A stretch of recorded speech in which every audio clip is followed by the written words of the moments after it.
Rationya di mana ya?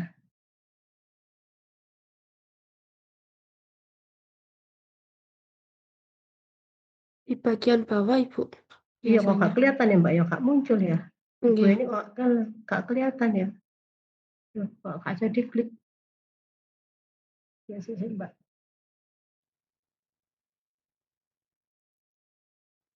Nggak muncul satunya ini.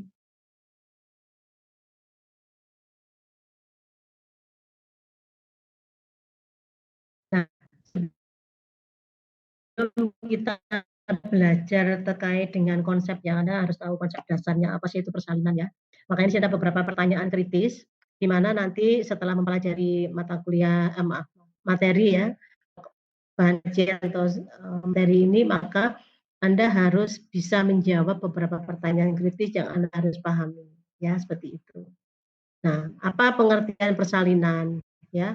Nah, kira-kira Anda sudah pernah mendengar apa itu persalinan? Mungkin ada yang sudah pernah mendengar, oh persalinan, oh ibu salin. Nah, apa itu pengertian persalinan? Mungkin sudah ada yang pernah tahu, mendengar atau apa? Atau menurut persepsi Anda atau menurut pengetahuan Anda sendiri kira-kira persalinan itu apa? Monggo silakan. Kita belajar berpartisipasi ya, tidak hanya dosen ya yang memberikan, silakan. Diberikan Izin kebebasan menjawab, Ibu untuk ya, melahirkan. monggo. Ya, silakan Mbak Sapa iki. Naswa. Melahirkan, Ibu. Oke. Pengertian persalinan melahirkan. Oke, baik Mbak Naswa. Ada lagi? Izin, Pengertian persalinan itu apa? izin menjawab, Ibu. Ya, silakan Mbak Emira. Kalau menurut saya pribadi, kalau persalinan itu orang yang membantu melahirkan seorang anak yang dibantu oleh seorang bidan. Orang yang membantu, orang yang mengalami atau membantu? Orang yang mengalami yang melahirkan orang yang melahirkan yang dibantu oleh seorang bidan. Oke. Orang yang melahirkan yang dibantu oleh seorang bidan. Lah, dibantu dokter? Maaf, diganti oleh tenaga kesehatan. Oke, tenaga kesehatan. Berarti lah dokter sih nolong berarti nggak persalinan ya. Kita untuk kadang kita bidan ya, ya. Persalinan itu tidak hanya bidan ya, dukun juga iso Mbak. Dukun juga di zaman dulu kan juga ditolong oleh dukun ya. Ya. Kalau ditolong oleh dukun kira-kira apa itu namanya persalinan? Kan bukan nakes. Bisa. Izin izin menjawab, Ibu. Kalau Heeh. menurut saya, untuk persalinan itu proses mengeluarkan janin dari rahim. Oke. Persalinan tadi kalau tadilah melahirkan. Yang kedua, orang yang melahirkan ditolong oleh nakes. Nah, kalau yang ketiga adalah proses mengeluarkan janin dari Dari rahim. rahim, nggih. Oke, proses. Jadi proses mengeluarkan janin dari rahim. Oke, ada lagi? Oke, jadi proses ya, proses keluarnya, mengeluarkan. Ada lagi? Izin menambahkan, Ibu. Ya, silahkan.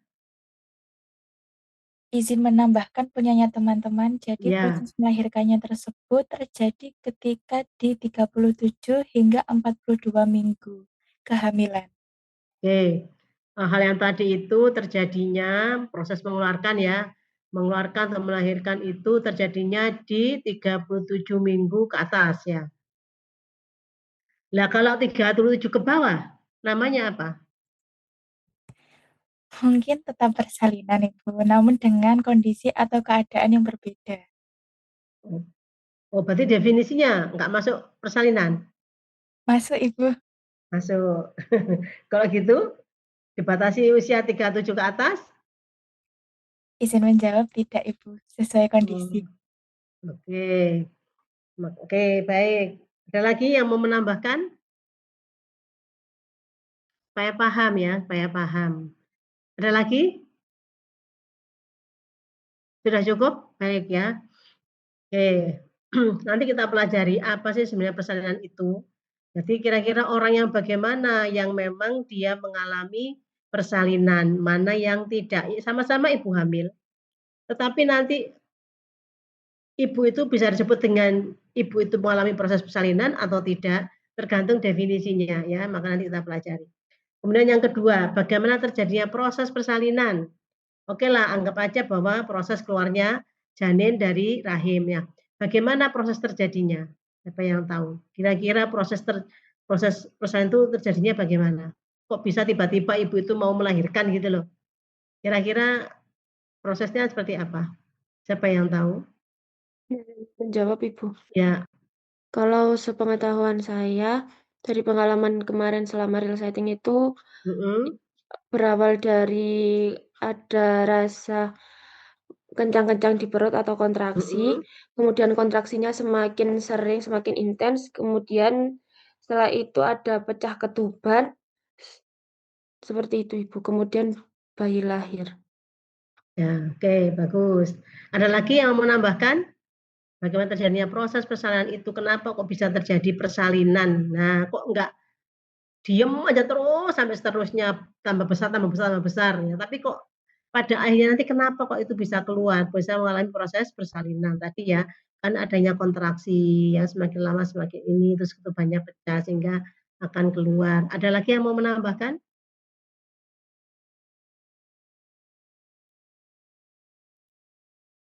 Saya izin menambahkan itu, Ya, silakan Mbak Naila.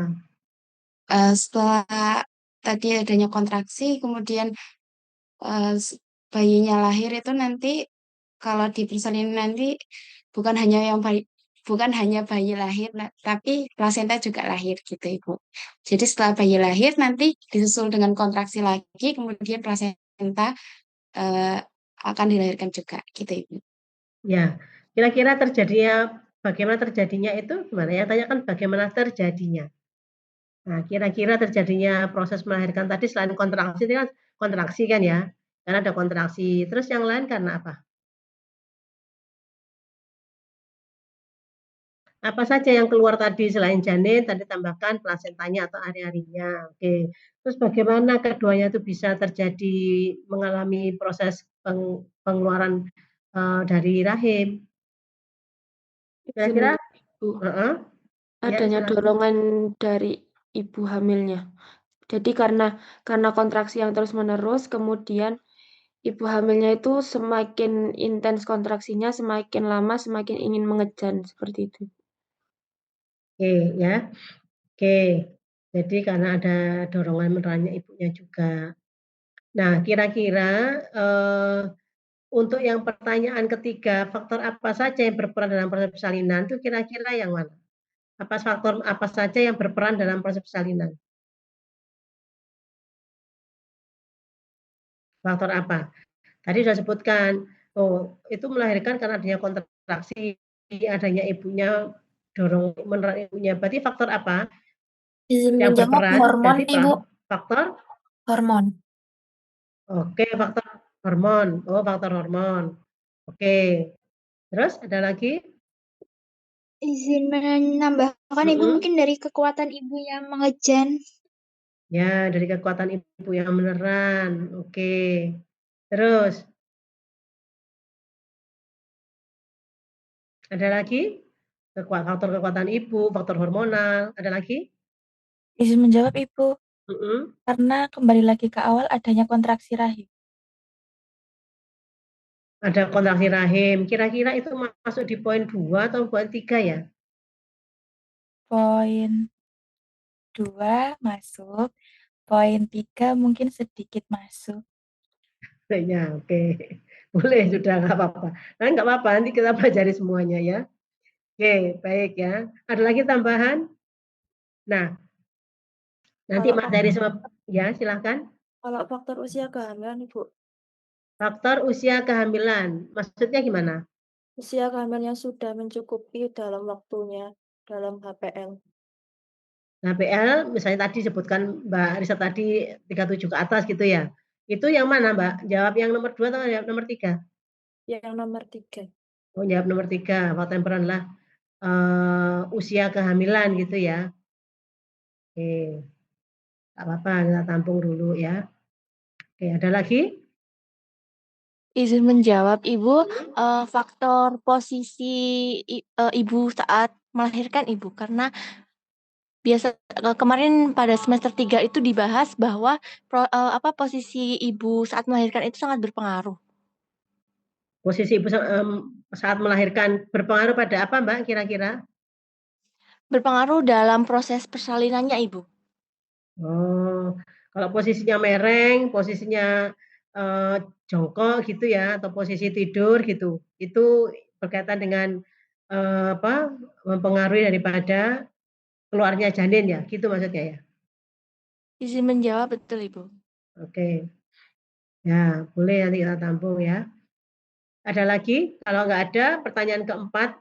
Nah, pertanyaan-pertanyaan ini sebenarnya mewakili seluruh konsep yang berkaitan dengan persalinan ya, back to materi, tidak hanya di materi Ibu Heni yang pertama konsep dasar, tapi nanti akan juga pertanyaan ini juga mewakili daripada materi yang selanjutnya ya. Oleh karena itu, ini juga tidak bisa dijawab hanya satu konsep di sini, tapi juga nanti pada saat di materi berikutnya juga akan bisa dijawab di pertemuan yang materi berikutnya ya. Oke, bagaimana mengenali ibu hamil yang akan melahirkan? Nah, Anda misalnya ada ibu hamil. Loh, ibu itu lo katanya lahir, loh, Bu, ibu katanya mau melahirkan ini. Nah, kira-kira bagaimana Anda mengenali bahwa ibu itu akan melahirkan? Izin menjawab. Izin Ya, menjawab, Ibu. ya silakan. Terjadinya pecah ketuban. Dianya ketuban, oke. Loh, kok tubannya pecah? Waduh, iki katanya mau melahirkan, Bu, lek ketep apa tujuannya ya? Oke, silakan. Ada lagi? Izin menambahkan, Ibu, biasanya pada waktu kontraksi itu juga disertai kayak keluar bercak darah gitu, Ibu. Kemudian Nah, ada oke. cairan yang keluar yang nerembes dikit-dikit, terus disertai sama bercak darah. Oke, berarti ada tanda-tanda keluarnya bercampur darah itu ya. Nah, itu kayak berarti ibu ini mau melahirkan ini, tanya Bu. Ya, ini untungnya Anda pada waktu praktek real setting hamil kemarin sudah menemukan ibu melahirkan ya. Nah, semuanya, emang semuanya udah pernah melihat ibu melahirkan, Mbak?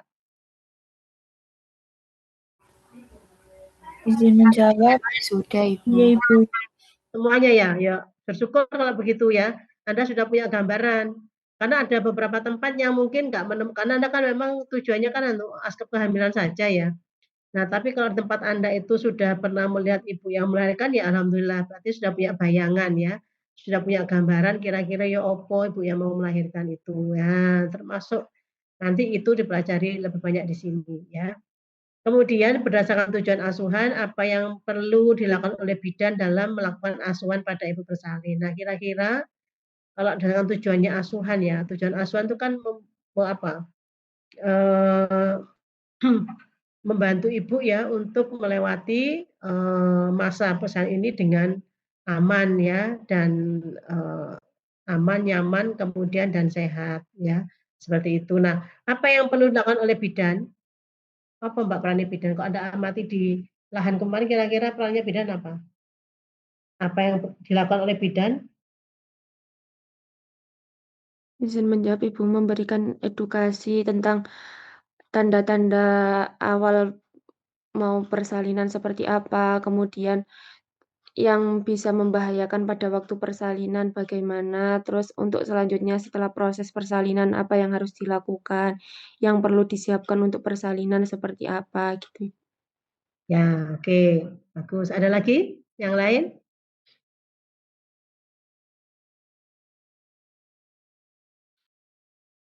Izin Baik. menambahkan, Ibu. Iya, oke. Silahkan, Mbak. Selanjutnya yaitu biasanya ibu bidan itu juga merawat ibu dan juga bayi yang baru lahir serta melakukan perawatan luka. Perawatan luka apa, Mbak? Perawatan luka ini Bu, luka periniumnya. Oh, merawat bayi baru lahirnya dan merawat kok ada robekan ya, ada robekan berarti harus melakukan itu penjahitan ya dan perawatan lukanya. Itu ya. Iya Ibu. Ya, oke, baik. Ada lagi yang Anda amati pada saat di lahan kemarin ibu yang melahirkan itu apa saja dilakukan oleh Bu Bidan ya dalam melakukan asuhan bersalin? izin menambahkan ya Bu. Mhm. Ya silakan Mbak Naila. Kalau dari kemarin itu bidan saya itu memantau tanda-tanda vitalnya Ibu, kayak eh, tensinya itu udah stabil apa belum, terus apa itu terus denyut jantungnya kayak gimana, kontraksinya kayak gitu sih Bu. Jadi tanda-tanda vitalnya itu dikontrol gitu Ibu. Ya, oke, masih banyak ya, saya kira masih banyak, sehingga nanti Anda sudah punya bayangan, sehingga nanti kalau kita bahas ini saya kira sudah ini ya sudah tahu. Baik, saya kira nanti kita pelajari betul sehingga supaya pemahaman Anda semua bisa ini ya. Tadi apa itu persalinan orang melahirkan ya. Oh, karena keluarnya ini. Nah, selengkapnya seperti apa?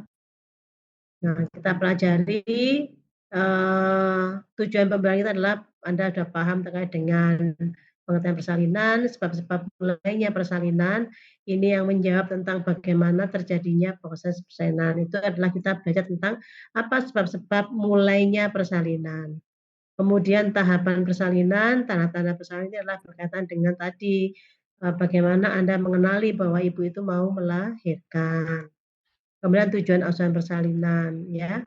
Baik, nah ini pengertian. Nah pengertian ini ada beberapa referensi ya, termasuk buku-buku yang baru juga tentu ada pengertian persalinan itu seperti apa. Tetapi sekali lagi Bu Eni ini karena apa ya lebih cenderung itu apa namanya konsepnya, pengertiannya itu lebih luas di buku-buku teks yang lama, maka Bu Eni masih menggunakan buku teks yang lama, meskipun tahunnya sudah lama. Karena konsep pengertian itu tidak berubah ya, artinya nggak ada edisi terbaru bahwa konsep sains itu seperti ini tidak ada ya, karena kecuali memang diteliti. Jadi proses planning itu adalah begini, nggak lagi bunyi, nggak lagi seperti itu, tapi adalah yang lain. Nah, itu kecuali ada penelitian ya. Selama tidak ada, maka buku-buku yang dikeluarkan terkait dengan konsep tersebut ya masih bisa diterima. Jadi ini Bu Eni ambil dari buku Manuaba ya, Manuaba. Ini buku yang beliaunya kan dokter ya, Hopkins ya. Nah ini beliaunya mengeluarkan buku tahun 98 dan menurut saya ini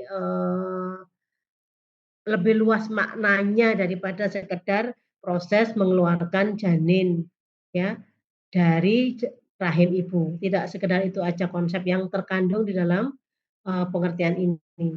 Yang dikatakan proses adalah proses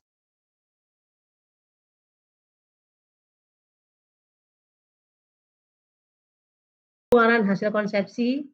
Nah, hasil konsepsi itu bisa janin dan bisa uri ya atau plasentanya yang telah cukup bulan. Nah, tadi sudah disebutkan Mbak Risa ya, yang usianya 37 ke atas berarti yang telah cukup bulan atau dapat hidup di luar kandungan. Artinya tidak hanya cukup bulan. Kalau nggak cukup bulan, misalnya 36 minggu, 35 minggu, apakah nggak disebut persalinan? Bisa juga. Tetapi syaratnya kalau misalnya dia itu nggak cukup bulan itu kan aterem ya Mbak ya, 37 ke atas. Kalau misalnya kurang dari 37, itu juga masih disebut proses persalinan jika itu janin yang nanti keluar itu dapat hidup di luar kandungan. Nah, misalnya lahir dalam usia 34, 35, atau 36. Dia kan nggak masuk cukup bulan, tetapi kalau pada waktu dia lahir bisa hidup di luar kandungan, maka prosesnya itu disebut dengan proses persalinan juga. Tetapi namanya kalau tadi cukup bulan itu berarti persalinan normal ya, partus normal. Saya yang normal. Kalau yang usianya kurang dari 37 minggu maka partus prematur, imatur gitu ya. Ada namanya kalau usianya 36, 35 berarti dia masuk prematur. Berarti dia persalinan prematur, tetap persalinan cuman prematur karena usia kehamilannya tidak cukup bulan. Sampai dengan beberapa proses pengeluaran janin itu adalah sampai dengan abortus. Istilah abortus itu berarti proses pengeluaran hasil konsepsi sama ya, tetapi dia tidak cukup bulan dan tidak dapat hidup di luar kandungan. Maka kalau nggak bisa hidup di luar kandungan, maka disebut dengan abortus, ya abortus, ya. Karena itu adalah kalau terjadinya di usia kehamilannya kurang dari 20 minggu, maka abortus. Ya, ya di atasnya imatur, di atasnya lagi prematur, di atasnya lagi kalau semakin usianya semakin semakin banyak maka disebut dengan persalinan normal. Itu ya. Jadi yang dikatakanlah proses persalinan adalah proses pengeluaran hasil konsepsi janin dan uri yang telah cukup bulan atau dapat hidup di luar kandungan. Artinya meskipun tidak cukup bulan, tapi kalau janinnya itu bisa hidup di luar kandungan, maka bisa juga proses keluarnya janin tersebut disebut dengan proses persalinan. Melalui jalan lahir, artinya melalui partus normal ya Mbak ya, maksudnya partus yang normal ya lewat jalan lahir atau melalui jalan lain. Nah, yang mana Bu ada jalan lain atau selain jalan lain? Ada. Misalnya melalui apa ini? Kalau nggak lewat jalan lahir berarti lewat mana? Melalui perut. Jawab Ya, proses melalui abdomen atau perut berarti menggunakan seksio sesar. Maka kalau Bu melahirkannya ibu masanya dengan seksio Bu, apa itu disebut dengan proses persalinan? Iya, gitu ya. Kalau di konsep itu iya, masih disebut dengan dia mengalami persalinan. Kemudian selain memang melalui jalan atau jalan lain dengan bantuan atau tanpa bantuan atau dengan kekuatan sendiri. Nah, ini mewakili apa tadi yang tadi disebutkan tadi dengan bantuan berarti ada yang menolong kan begitu ya. Nah, bisa bidan, bisa dokter atau bisa dukun.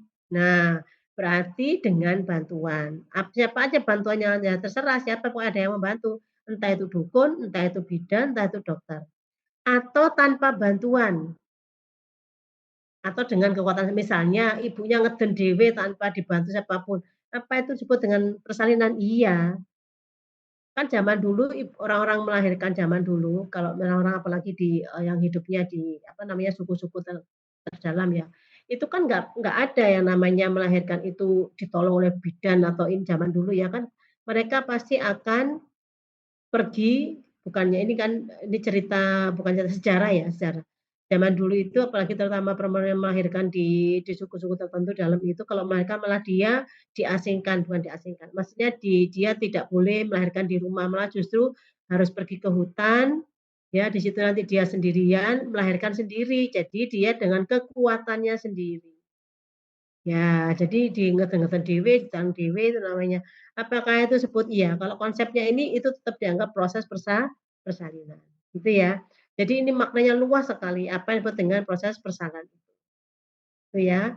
Nah, jadi intinya di situ. Ini menurut konsepnya Manuaba yang dikeluarkan oleh Manuaba.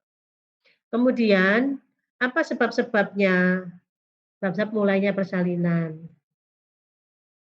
Berarti ini menjawab tadi adalah bagaimana terjadinya proses persalinan itu. Nah, ya, jadi penyebabnya apa? Nah, ada satu faktor hormonal. Ada hormon apa saja yang berperan, yaitu ada hormon estrogen dan hormon progesteron. Kemudian ada hormon oksitosin atau prostaglandin, dan kemudian itu faktor hormonalnya. Apakah enggak ada hormon yang lain? Ada, tapi inilah hormon yang utama ya, yang utama. Estrogen, progesteron, oksitosin, prostaglandin. Ada juga hormon yang lain ya, misalnya di situ tidak hanya hormon ini ya, tapi ada juga faktor yang lain misalnya ya. Ini kan oksitosin atau prostaglandin ya, tapi ada faktor yang lain misalnya reseptor. Itu juga penting peranannya ya, reseptor estrogen. Nah, itu reseptor oksitosin itu juga berperan, tetapi memang perannya tidak secara langsung. Kalau ini kan hormonal ini sangat besar sekali ya perannya hormonal ini. Yang kedua adalah peregangan uterus. Jadi faktor karena peregangan daripada uterus. Ya. Kenapa? Kalau semakin lama, semakin usia kehamilannya semakin banyak, maka uterusnya meregangnya semakin besar, gitu ya.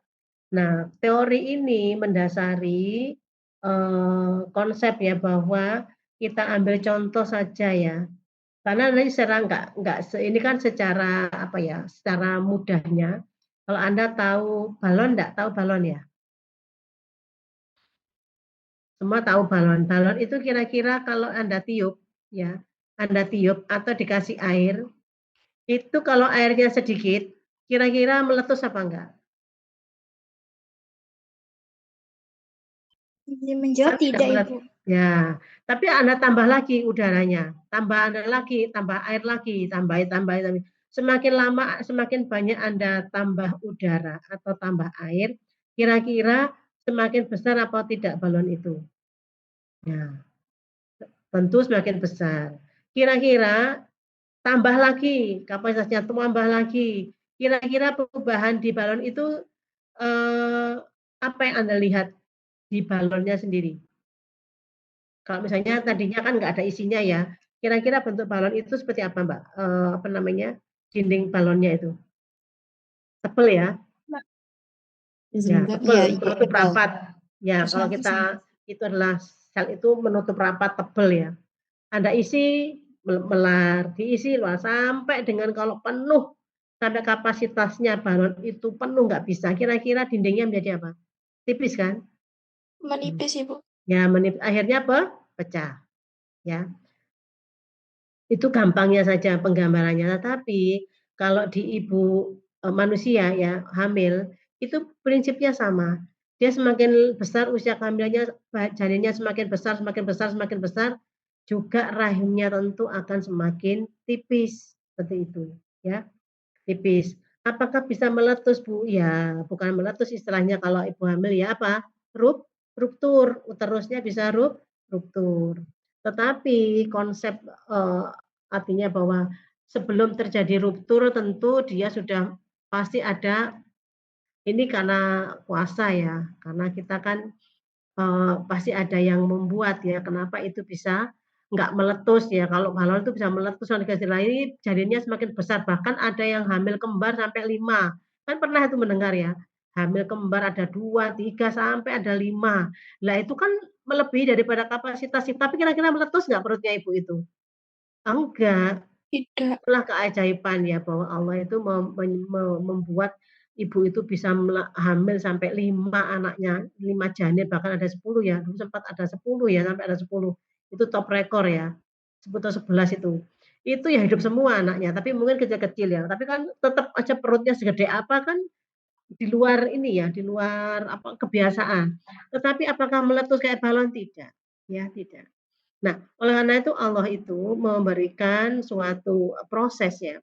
Sebelum itu yang namanya berproses meletus ya, tapi namanya perut ibu hamil itu, nah pada prosesnya peregangan, teorinya ya, jadi peregangan terus, oh bisa karena peregangan terus bisa melahirkan persalinan, iya, tapi nggak sesimpel itu prosesnya. Peregangan uterus ini menyebabkan, karena kan hidup ya, makhluk hidup ya kita ini. Sehingga di situ terjadi yang namanya di sel-sel ya atau di sel atau di otot di situ. Dengan peregangan ini tentu ada kaitannya dengan hormon, ada kaitannya dengan nanti reseptor, ada kaitannya dengan zat-zat yang dikeluarkan ya, yang dikeluarkan oleh sel itu karena faktor peregangan. Perut meregang itu kan dipaksa untuk ini ya, kalau misalnya itu, balon itu kan dipaksa meregang-meregang sehingga putus gitu ya, sehingga meletus. Nah, sama dengan misalnya Anda ada, apa namanya, ada suatu karet ya, karet itu Anda tarik, semakin tipis semakin semakin longgar jaringannya, sehingga semakin putus karet itu, sama. Perut juga demikian ya, terus itu Ibu hamil, tetapi dia tidak putus atau tidak meletus. Tetapi dia mengeluarkan yang namanya secara, semacam zat-zat ya, yang mana keluarnya zat tersebut, itu bisa memicu yang namanya keluarnya hormon-hormon oksitosin, keluarnya hormon prostaglandin. Kalau itu keluar, maka akan menimbulkan suatu kontraksi. Maka kalau ada kontraksi, dia akan menimbulkan akan semacam diperes sehingga janinnya atau isinya adalah bisa keluar. Nah, seperti itu. Maka proses peregangan ini akan mempengaruhi keluarnya tertentu ya, senyawa-senyawa tertentu yang mana senyawa itu akan menimbulkan suatu proses yang namanya mempengaruhi metabolisme, mempengaruhi apa namanya, mempengaruhi proses apa, penipisan itu, yang mana itu mengeluarkan mengeluarkan yang namanya zat yang lain termasuk salah satunya hormon. Hormon apa? Hormon oksitosin, hormon prostaglandin.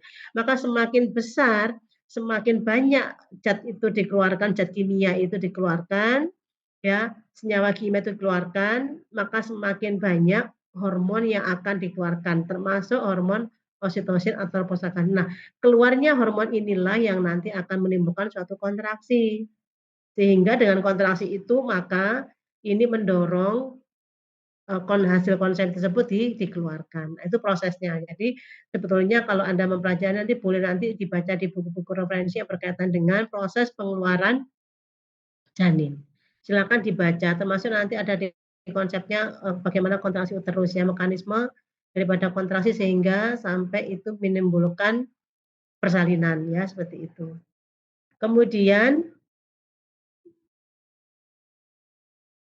nah, kalau kita bahas tentang hormon estrogen ya, itu kerjanya seperti apa di proses persalinan ya. Kalau kita perempuan nggak hamil atau kita remaja tentu ada fungsinya ya. Hormon estrogen itu kan fungsinya meningkatkan sensitivitas otot rahim. Kalau dia tidak hamil ya tidak bekerja untuk rahim ini ya, tapi kalau ibunya itu sedang hamil maka dia bekerja untuk meningkatkan sensitivitas daripada otot rahim. Sehingga ini memudahkan penerimaan rangsangan dari luar seperti rangsangan oksitosin, rangsangan prostaglandin, termasuk rangsangan mekanik tadi ya, peregangan daripada uterus. Itu karena ada hormon estrogen yang bekerja. Kemudian kalau progesteron ini sebaliknya ya, menurunkan sensitivitas daripada otot rahim, menyulitkan penerimaan rangsangan luar, rangsangan ini ya sehingga menyebabkan otot rahimnya menjadi relaksasi ya. Oleh karena itu ibu hamil yang usia-usia kehamilan muda sampai dengan usia sebelum anterem itu rasio daripada hormon progesteron dengan estrogen itu lebih tinggi daripada hormon progesteron. Jadi estrogennya lebih rendah sehingga karena dia kerjanya adalah membuat relaksasi otot polos sehingga dia tidak kontraksi. Nah, nggak kontraksi sehingga ibunya walaupun hamilnya sudah besar tapi tenang-tenang aja karena nggak ada kontraksi, maka dia tidak ingin melahirkan. Tidak akan ada proses pengeluaran persalinan, tidak ada proses persalinan karena memang tenang-tenang aja perutnya, nggak ada kontraksi seperti itu. Kenapa? Ya karena prostaglandinnya masih lebih tinggi dibandingkan hormon estrogen. Nah, itu rasio kalau dari sisi hormonal. Seperti itu ya, karena kerjanya berbalikan. Kemudian, nah, hormon oksitosin kerjanya ini menimbulkan kontraksi dalam Braxton Hicks pada awal-awal munculnya. Nah, ini hormon ini salah satunya dikeluarkan karena faktor peregangan uterus. Ya. Bisa kemudian peregangan uterus itu juga menyebabkan serviksnya, jalan lahirnya juga menipis. Menipis ya, kemudian melebar. Nah, pelebaran dan menipisnya jalan lahir atau sini adalah serviks ya, itu juga menimbulkan suatu keluarnya zat. Nah, keluarnya zat salah satunya adalah prostaglandin. Keluarnya prostaglandin, keluarnya oksitosin inilah yang menyebabkan kontraksinya timbul. Semakin lama usia kehamilan itu semakin besar janinnya, semakin menekan bagian pleksus bawahnya itu semakin banyak hormon-hormon uterotonin yang dikeluarkan. Sehingga itulah menimbulkan suatu kontraksi dan menimbulkan suatu proses persalinan. Itu ya. Nah, ini kontraksi Braxton Hicks menjadi kekuatan dominan saat mulainya persalinan. Ada kontraksi yang memang sifatnya kontraksi karena intensitasnya belum terlalu kuat sehingga ibu belum ada dorongan untuk meneran. Jadi ibunya masih bisa jalan-jalan, masih bisa aktivitas ya karena kontraksi ini sifatnya bukan kontraksi yang sesungguhnya. Ya. Kemudian yang kedua tentang teori peregangan ya. Nah, ini jadi teori. Nah, tadi kan faktor apa yang penyebab ya? Faktor hormonal. Hormonnya apa saja? Estrogen, progesteron, oksitosin, prostaglandin. Ada faktor apa? Keregangan. Nah, sekarang teori mulainya proses persalinan itu ada beberapa teori yang mendasari ya. Jadi ada teori keregangan, teori penurunan progesteron, teori oksitosin, teori prostaglandin. Nah, ini dan teori hipotalamus, pituitri, dan glandula supra. Nah, teori-teori inilah yang menjadi penyebab bagaimana proses terjadinya persalinan. Nah, silahkan Anda kalau mau membaca lebih dalam lagi, ini kan Bu Eni tunjukkan, ini loh teori-teori yang menyebabkan proses persalinan. Nah, Bu Eni memberikan sekilas saja, kalau mau membaca lebih lanjut bisa membaca buku teksnya, bisa. Ya. Nah, teori keregangan. Ya. Teori peregangan, teori penurunan estrogen, oksitosin, dan lain-lain. Untuk teori peregangan, ya, ini teori tentang penurunan progesteron. Apa yang terjadi, ya, untuk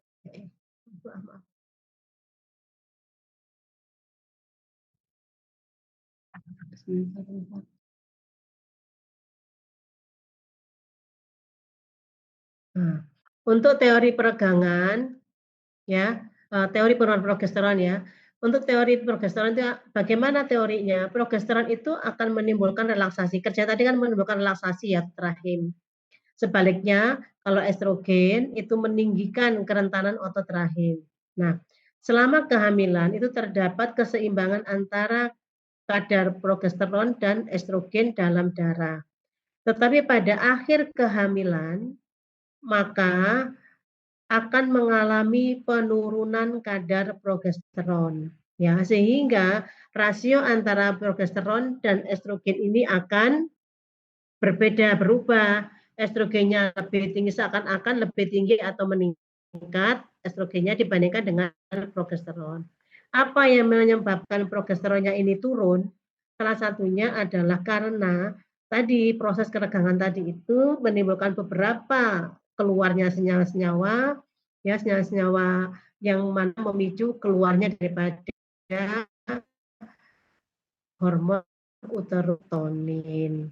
Kalau hormon uterotonin itu, apa uterotonin? Contohnya adalah prostaglandin, oksitosin. Nah, hormon ini kalau dia meningkat, maka dia menghambat, menghambat produksi daripada progesteron, gitu. Sehingga progesteron produksinya akan menurun. Ya, jadi menghambat daripada keluarnya hormon progesteron. Nah, semakin banyak keluarnya hormon-hormon uterotonin, prostaglandin atau oksitosin, maka progesteronnya ini semakin turun. Nah, gitu ya, ini teori penurunan progesteron.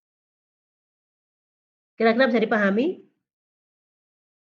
Ini suatu proses rangkaian umpan balik ya, umpan balik positif. Kalau Anda pernah belajar di biologi reproduksi, saya kira Anda sudah belajar tentang hormonal, ya hormon reproduksi, bagaimana bekerjanya hormon estrogen, progesteron di hipotalamus, ya, di sistem hipotalamus. Ya.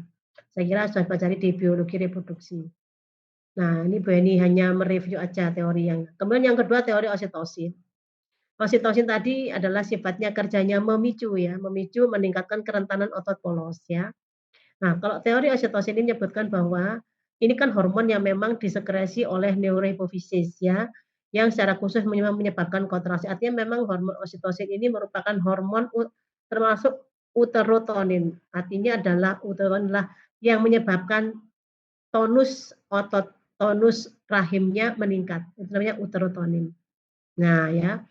Memang kerjanya oksitosin adalah bekerjanya seperti itu, yang menimbulkan kontraksi. Nah, respon uterus yang meningkat pada dosis oksitosin tertentu selama beberapa bulan terakhir kehamilan ya. Ini akan muncul meningkat. Kenapa kok meningkat? Kok muncul tadi yang boleh dijelaskan tadi? Karena pada waktu faktor peregangan uterus itu salah satunya mengeluarkan suatu senyawa-senyawa kimia yang mana dia senyawa itu memicu munculnya hormon oksitosin. Ya. Oke. Kemudian meningkatnya oksitosin, sekresi oksitosin ya, itu ada feedback positif sehingga keluar daripada oksitosin itu dikeluarkan oleh hipofisis ini meningkat pada saat persalinan. Jadi semakin mendekati aterm, maka ini semakin banyak diproduksi oleh neurohipofisis. Gitu ya. Ini oksitosin. Nah, kemudian juga ini teori peregangan otot rahim. Nah, jadi ada saling berkaitan ya, saling berkaitan enggak sendiri-sendiri. Peregangan otot rahim ya mempunyai kemampuan meregang dalam batas tertentu. Setelah melewati batas tersebut terjadi kontraksi sehingga persalinan dapat mulai. Nah tadi ya, engkau nggak sekedar kayak tadi mungkin kalau balon gampang memuai langsung meletus ya. Tapi kalau di manusia karena itu sel hidup, maka pasti akan terjadi suatu proses keluarnya suatu zat-zat senyawa-senyawa di sel-sel kita ya. Apa yang terjadi secara detail Anda bisa dipelajari ya. Anda bisa membaca lebih jauh lagi kalau Anda mau mempelajari lebih jauh terkait dengan ini, itu banyak sekali referensi ya. Nah, salah satunya di sini adalah bukan teori, risetnya Bu Eni yang berkaitan dengan proses ini, ya proses ini. Kenapa terjadi kontraksi?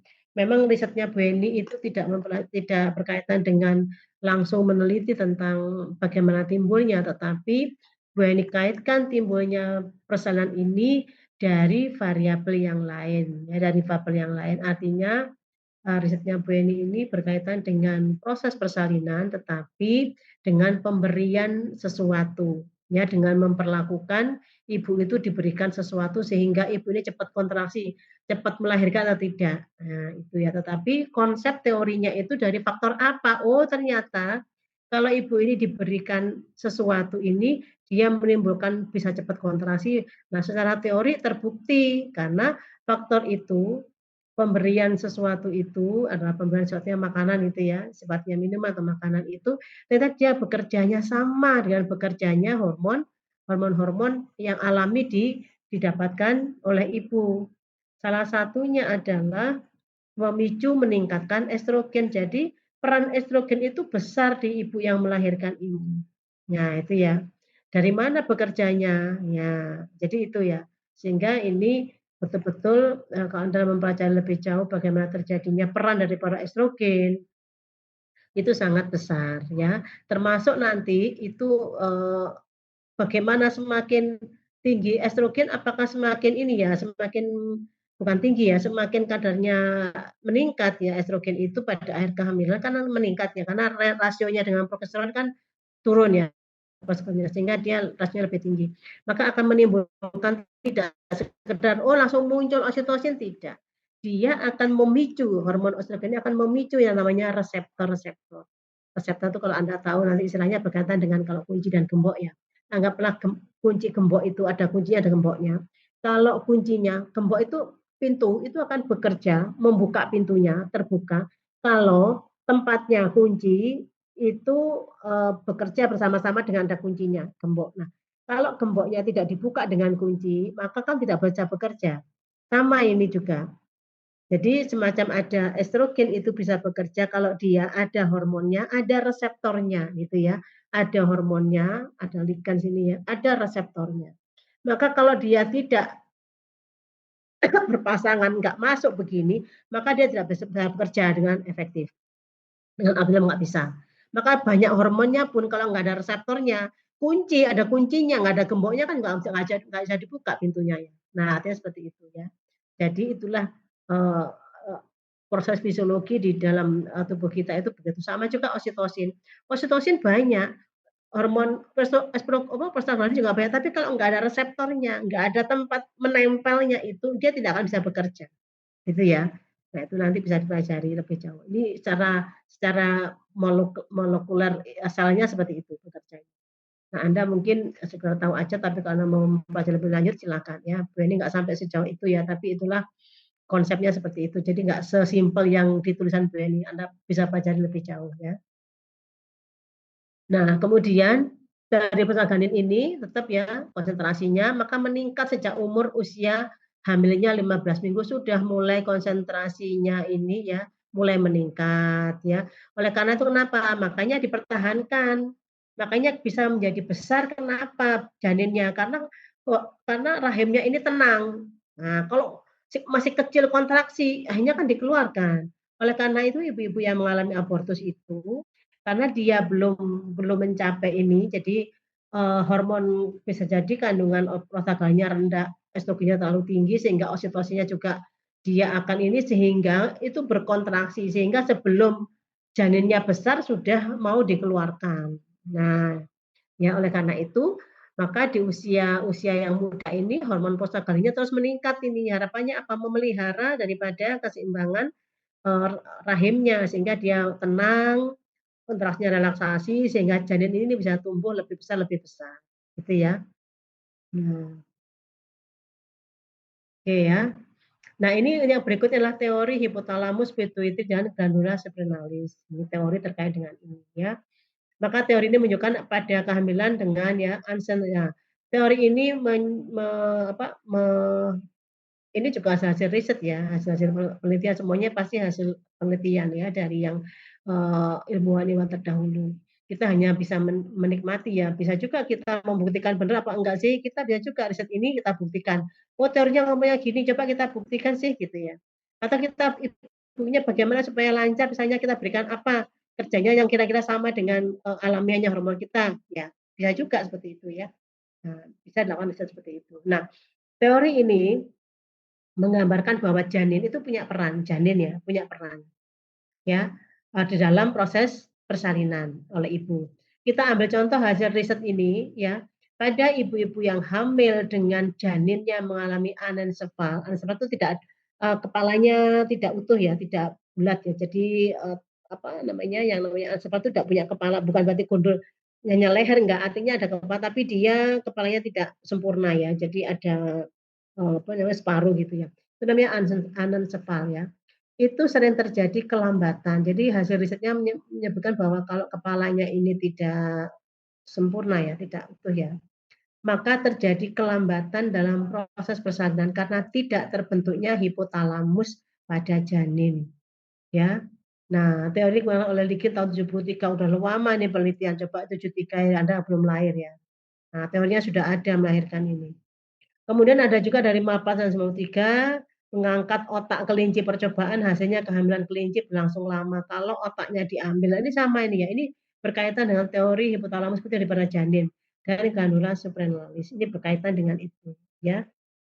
Nah, jadi hipotalamus, pituitri dengan mulainya persalinan itu ada kaitannya dari hasil percobaan ini. Ya, karena tentu saja hipotalamus, pituitri, hipotalamus dan hipofisis ini mengeluarkan hormon-hormon yang itu berguna untuk proses persalinan. Glandula suprarenal memicu terjadinya suatu proses. Nah, pada teori ini ya, hasil-hasil riset ini menggambarkan bahwa ada peran hipotalamus, hipofisis, dan glandula suprarenalis untuk proses persalinan. Itu ya. Nah, sekarang penyebab, kemungkinan penyebab mulainya persalinan, itu kan teori-teori mendasari ya. Sekarang penyebabnya apa mulainya persalinan? Ada faktor ibu. Ya, faktor ibu ini apa? Berarti otot-otot uterusnya meregang, menyebabkan pelepasan prostaglandin. Ya, tadi sudah sampaikan tadi di awal. Kemudian adanya tekanan pada serviks yang menyebabkan pelepasan oksitosin oleh kelenjar hipofisis posterior ibu. Dikenal dengan nama refleks Ferguson. Apa itu refleks Ferguson? Adalah refleks di mana kepala atau bagian bawah daripada janin itu menekan serviks ya, menekan serviks sehingga merangsang daripada plexus saraf di daerah bawah atau bawah serviks. Oleh karena itu, karena penekanan ini akan menimbulkan pelepasan oksitosin oleh kelenjar hipofisis posterior. Nah, ini namanya, oleh karena itu tadi dari percobaan tadi bahwa kalau janin ya, ibu itu hamil dengan janinnya kepalanya itu kelainan, maka dia kepala itu kalaupun dia letaknya posisi kepala, dia tidak bisa menekan refleks ini dengan sempurna sehingga akan menghambat proses lama. Sama juga ibu-ibu hamil yang posisinya ibu hamil yang sungsang. Bokong dengan kepala itu beda menekan bagian bawah ibu. Sehingga kalau dia letak sungsang, umumnya ibu yang letak sungsang itu proses persalinan adalah lama. Karena penekanan oleh plexus saraf ini tidak sekuat kalau letaknya kepala dibandingkan dengan bokong. Nah, ini betul apa enggak? Ya dibuktikan saja. Apa bisa untuk riset? Bisa loh, ini teori loh Mbak, teori. Bahwa perangsangan plexus saraf ini akan menimbulkan mulainya proses persalinan. Kita buktikan, oh coba ini salah satu kalau boleh cerita begini teori, maka Anda bisa catat ya. Penelitiannya apa yang kira-kira berkaitan membuktikan bahwa teori ini benar. Contohnya misalnya, coba kita lihat dari kita observasi saja. dari ibu-ibu yang lahirnya letak kepala, asal normal loh ya, normal ya, bukan yang ada penyakit atau kelainan. Ibu hamil persalinan normal dengan letak kepala, dengan ibu yang persalinan juga normal tapi letak sungsang. Kita lihat lama persalinannya seberapa lama. Nah, berapa menit proses persalinannya, ya, berapa jam, itu bisa diamati. Kemudian dibandingkan, oh ada beda apa enggak? Berarti benar teori ini. Itu bisa satu riset, gitu. Membuktikan konsep teori ini. Penelitiannya gampang-gampang, diamati aja, observasi aja, dicari ibu-ibu yang persalinan. Ditanya bedanya, diamati, diikuti. Berapa lama, berapa menit proses skala satunya, berapa jam, skala duanya, skala 3 sampai dengan melahirkan berapa lama durasi persalinan skala 2. Nanti yang persalinan sungsang, meskipun itu bukan di bidan ya, bisa dimanapun bisa diamati gitu ya. Misalnya kita ngambil di rumah sakit, ada normal, ada ini misalnya. Karena umumnya kalau sungsang itu kalau nggak mendadak atau nggak gawat kan nggak mungkin tolong oleh bu bidan ya. Biasanya ke rumah sakit itu juga bisa. Oh ternyata rentang lamanya sekian. Bahkan karena lamanya bisa menjadi seksio misalnya seperti itu. Ya. Nah, ini kita bisa ini bisa menjadi satu topik riset ya, kita membuktikan teori ini. Jadi tujuan riset kita adalah manfaatnya apa? Membuktikan, manfaat teorinya apa? Membuktikan konsep yang sudah ada. Ya, tujuan penelitiannya ke sana. Manfaatnya apa? Membuktikan. Menambah wawasan, memperkuat konsep yang sudah ada, diperkuat dengan hasil riset kita berdasarkan evidence base. Itu ya. Ini faktor ibu ya, kemudian stimulasi oksitosin tadi yang sudah diceritakan, pergeseran rasio estrogen dan progesteron. Ini juga menimbulkan suatu mulainya awitan, itu mulainya ya, mulainya proses persalinan. Estrogen merangsang respon uterus dan progesteron menenangkan uterus, sehingga pergeseran daripada rasio ini bisa menyebabkan estrogennya lebih tinggi daripada progesteron. Ini ya. Ada faktor janin, ini juga bisa memulainya proses persalinan. Misalnya penuaan atau memburuknya plasenta memicu dimulainya kontraksi. Nah, contohnya misalnya semakin lama kalau Anda lihat ya, semakin lama usia kehamilan, misalnya sampai ibu, kenapa ibu sampai ada yang post-date ya, sampai 40 minggu, 42 minggu, gak lahir-lahir. Nah, semakin lama melewati batas ambang untuk mulai biasanya kontraksi umumnya, maka biasanya akan semakin lama proses persalinan. Contohnya ibu-ibu yang sudah melewati 40 minggu, maka biasanya akan mundur sampai 42 minggu bahkan lebih. Itu kenapa? Karena semakin tua usia kehamilan, semakin menurun fungsi plasenta. Ya. Nah, kalau misalnya kalau sudah menurun ya, semakin usia kehamilan semakin tua, semakin aterem kan fungsi plasenta itu semakin tua ya. Nah, semakin tua sehingga ini akan menimbulkan penuaan umumnya plasenta ini akan memicu daripada dimulainya suatu kontraksi. Tetapi kalau semakin post-date dan sebagainya, semakin buruk juga akan semakin memperlama. Jadi ada batas tertentu ambangnya ya. Jadi kalau kehamilannya semakin, maka fungsi plasentanya akan memicu mulainya kontraksi ya, karena apa? Dia akan pasti menimbulkan suatu efek-efek keluarnya senyawa yang itu akan menimbulkan suatu keluarnya zat yang lain atau hormon yang lain yang memicu.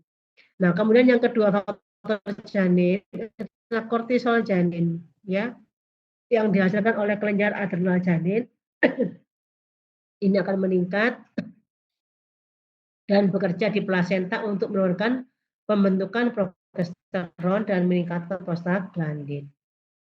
Nah, kenapa? Karena plasenta ini kan menjadi, kalau ibu hamil itu, maka plasenta ini bisa berperan sebagai penghasil hormon.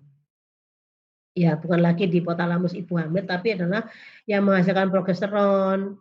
Ini adalah di plasenta, sehingga plasenta ini fungsinya sebagai penghasil hormon, ya, salah satunya pada ibu hamil. Ya, kortisol ini dikeluarkan oleh kelenjar adrenal janin sehingga dia kalau keluar meningkat akan bekerja di plasenta sehingga plasenta ini bekerja untuk menurunkan pembentukan progesteron dan meningkatkan. Prostaglandin ini akan dihasilkan oleh membran janin ya, amnion dan korion. Jadi prostaglandin ini hormon ini termasuk juga hormon eutrotonin ya. Eutrotonin yang mana kerjanya juga menstimulasi kontraksi, dia bekerja atau dihasilkan oleh membran janin atau amnion ya, korion atau desi 2. ya, yang mana ini menstimulasi kontraksi ya ketika pada asam arahidonat ya, arahidonik ini asid ini ya yang disimpan dalam membran janin dikeluarkan pada saat aterem. Ya. Jadi prostaglandin ini dibentuk oleh yang namanya asam arahidonik asid ya. Yang mana setelah mencapai aterem sehingga dia dikeluarkan akan membentuk prostaglandin ya. Diubah menjadi prostaglandin. Nah, jadi itu akan berperan ya. Jadi kesimpulan daripada proses ini adalah mulainya persalinan tidak banyak faktor, tapi banyak faktor ya. Bisa karena perubahan uterus, bisa karena serviknya, atau karena faktor hipofisis pada ibunya tersebut. Hormon-hormon yang dihasilkan oleh hipotalamus, hipofisis, korteks adrenal janin, ya, itu semua mempengaruhi daripada mulainya persalinan. Termasuk peragangan uterus yang progresif, ya, itu akan meningkatkan tekanan intrauterin dan penuaan plasenta, sehingga ini juga akan menyebabkan iritabilitas miometrium. Kepekaan daripada otot-otot di miometrium juga akan meningkat, sehingga akan menimbulkan yang namanya kontraksi. Ya, termasuk juga konsentrasi estrogen progesterone juga yang mulai berubah rasionya. Ini ya untuk berkaitan dengan teori tentang persalinan. Nah, faktor-faktor. Ini jam berapa, Mbak ini? Izin. Sudah habis ya? Kalau untuk konsep sudah habis di 12:05 tadi, Bu. Oke ya. Sampai